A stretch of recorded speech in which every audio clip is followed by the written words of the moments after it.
بسم اللہ الرحمن الرحیم۔ عرض کر رہا ہوں شہادت پیغمبر، ہاں شہادت پیغمبر شہید ہوئے۔ پیغمبر کو شہید کرنے کے لیے پہم کوششیں کی گئیں۔ اگر تاریخ گناؤں میں کہ کتنی بار حضور کو تلوار سے یا زہر سے قتل کرنے کی کوشش کی گئی، تقریباً آپ کی حیات طیبہ میں 10 سے زیادہ مرتبہ۔ کبھی یہودیوں نے کوشش کی، کبھی مشرکین و کفار نے کوشش کی، اور 1 سے زیادہ مرتبہ منافقین نے کوشش کی، جو بظاہر کلمہ گو تھے مگر منافق تھے۔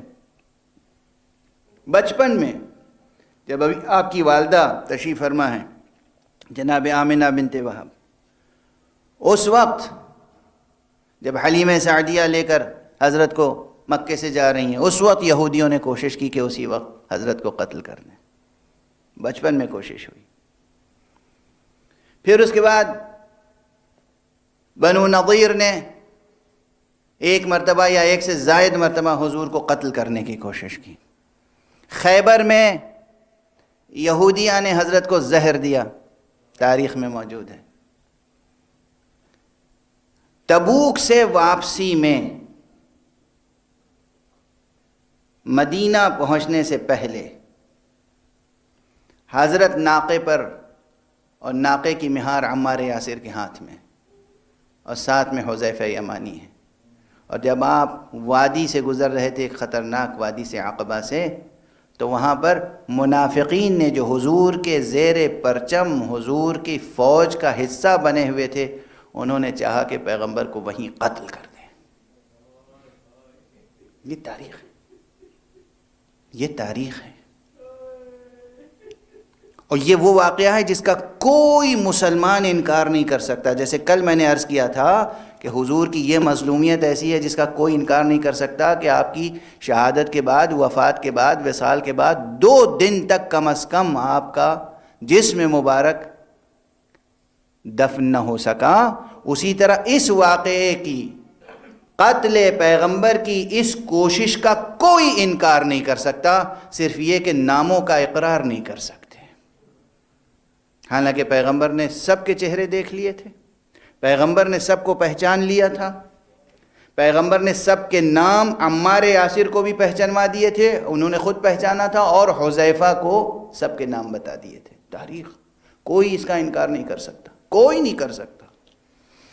کوئی حنفی، کوئی مالکی، کوئی شافعی، کوئی حنبلی، کوئی اہل حدیث، کوئی عباضی، کوئی شیعہ، کوئی سنی، کوئی دیوبندی، کوئی بریلوی، کوئی انکار نہیں کر سکتا کہ یہ کوشش کرنے والے کفار قریش نہیں تھے، یہ کوشش کرنے والے یہود نہیں تھے، یہ کوشش کرنے والے نصارہ نہیں تھے، یہ اقدام کرنے والے وہ تھے جنہیں آج تک بہت سے لوگ صحابہ کہتے ہیں۔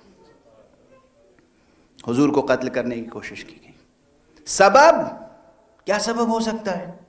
جو کلمہ پڑھ کے زیر پرچم مصطفیٰ، جو کلمہ پڑھ کے زیر پرچم مصطفیٰ جنگ تبوک پر گیا ہے اور جنگ کر کے واپس آ رہا ہے، اس کے اندر کون سا جذبہ ہے کہ پیغمبر کو قتل کر دیں؟ جواب بس ایک ہے، وہی کس لیے 2 دن تک دفن نہ ہو سکے؟ مسئلہ خلافت۔ کس لیے قتل کرنا چاہ رہے تھے؟ مسئلہ خلافت۔ اور کون سا جذبہ ہو سکتا ہے؟ پیغمبر کی 30,000 کی فوج میں کچھ افراد موجود ہیں، پیغمبر کے ساتھ گئے ہیں جنگ کرنے، پیغمبر کے ساتھ واپس آ رہے ہیں، اور پیغمبر کو قتل کرنے کی کوشش کر رہے ہیں، تو سبب کیا ہو سکتا ہے؟ راز کیا ہے؟ نعوذ باللہ خاکم بدہن کوئی دنیاوی مسئلہ تھا؟ حضور نے کسی کا مال غصب کیا تھا؟ نعوذ باللہ، 1000 بار نعوذ باللہ، یہ جملہ کہتے ہوئے بھی جی چاہتا ہے اس زبان کو کاٹ دوں۔ حضور کے ذمے کسی کا کوئی حق تھا ایسا کہ حضور سے بغیر قتل کے انتقام ممکن نہ تھا؟ وہ جو کلمہ پڑھ چکا ہے، اور یہ حضور کی اس وفات سے صرف چند مہینے، 3 یا 4 مہینے پہلے کا واقعہ ہے بس، یا بعض روایتوں میں اس سے بھی کم تر، اور بعض روایتوں میں یہ 2 مرتبہ کوششیں ہوئیں۔ ایک مرتبہ جب تبوک سے واپس آ رہے تھے، اور ایک مرتبہ جب آخری حج ادا کر کے مکے سے واپس آ رہے تھے بعد واقعہ غدیر، جو لوگ لشکر میں رہ کر، پیغمبر کے لشکر میں رہ کر پیغمبر ہی کے قتل کے در پہ ہوں، کیا وہ ایسے افراد نہیں پیدا کر سکتے کہ پیغمبر کے گھر میں رہ کر پیغمبر کے قتل کے در پہ ہوں؟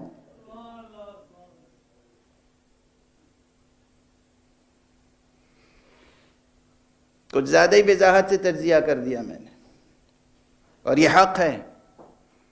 وہ لوگ جو پیغمبر کے لشکر میں رہ کر پیغمبر کے قتل کے در پہ تھے، انہوں نے کوشش کی کہ پیغمبر کے گھر میں رہ کر کسی کو آمادہ کیا جائے جو پیغمبر کو زہر دے دے۔ جس طرح امام حسن کی شہادت مکمل ہوئی، اسی طرح حضور کی شہادت مکمل ہوئی۔ کئی مرتبہ امام حسن کو زہر دیا گیا، اور آخری مرتبہ امام حسن کی ایک بیوی کے ہاتھ سے زہر دیا گیا، اور وہ زہر اتنا کاری تھا کہ امام حسن اسی زہر کے نتیجے میں شہید ہو گئے اور آپ کے جگر کے ٹکڑے ٹکڑے ہو گئے۔ اسی طرح پیغمبر اکرم کئی بار آپ کو زہر دیا گیا، لیکن آخری بار جو زہر دیا گیا وہ زہر ایسا تھا کہ کارگر ہو گیا۔ اور بس آخری لمحات، چند فقرے عرض کروں، گفتگو 2 منٹ سے زیادہ آپ جاری نہیں رکھ سکوں گا میں، کہ پیغمبر کے آخری لمحات میں یہ روایت ہے کہ ایک مرتبہ اس آخری لمحات میں بھی جب حجرہ صحابہ سے بھرا ہوا تھا، صحابہ، عام لفظ صحابہ، تو پیغمبر نے کہا لاؤ میں قلم اور دوات لاؤ، میں وہ بات لکھ دوں کہ میرے بعد تم اختلاف نہ کرو۔ اور حضور کو حضور کی طلب پوری نہیں کی گئی، اور یہ خود ایک اتنی بڑی مصیبت ہے جس پر حضرت عبداللہ ابن عباس تمام عمر گریا کرتے تھے، اور جب گریا کرتے تھے تو اتنا گریا کرتے تھے کہ آپ کے محاسن، یعنی آپ کی داڑھی آپ کے آنسوؤں سے تر ہو جاتی تھی۔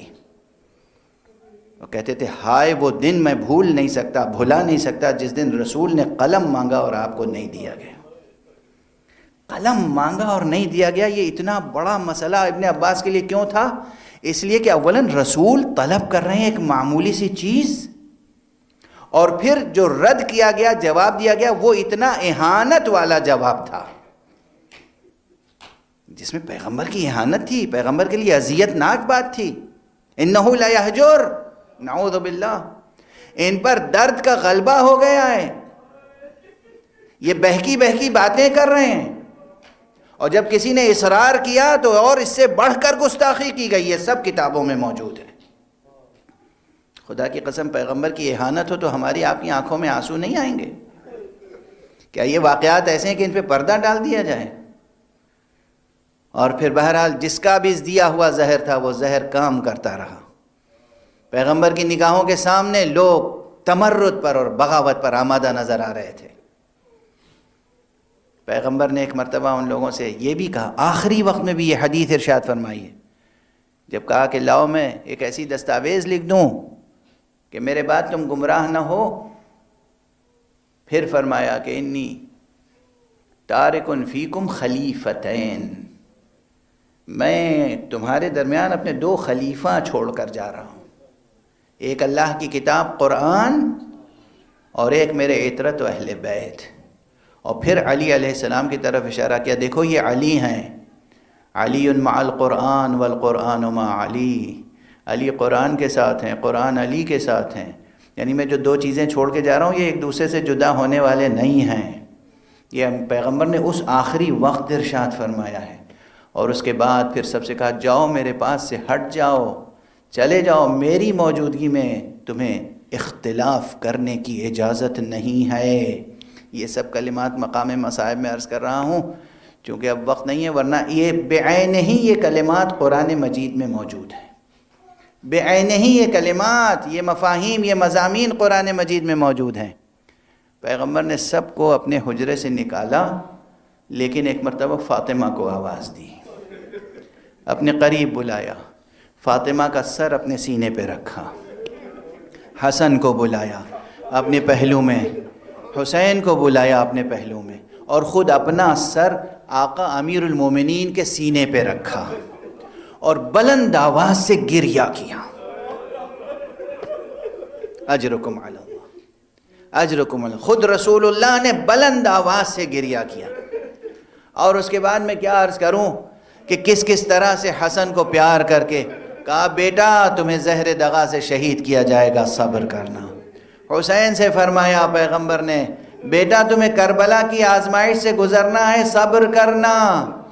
بیٹی جناب زہرا کو صبر کی تلقین فرمائی اور خود سینہ مبارک علی ابن ابی طالب پر جب گفتگو کرتے کرتے ایک مرتبہ آواز رکی، او فاطمہ کی آواز بلند ہوئی، وا ابتا وا محمدا، اے میرے بابا آپ ہمیں تنہا چھوڑ کر چلے گئے.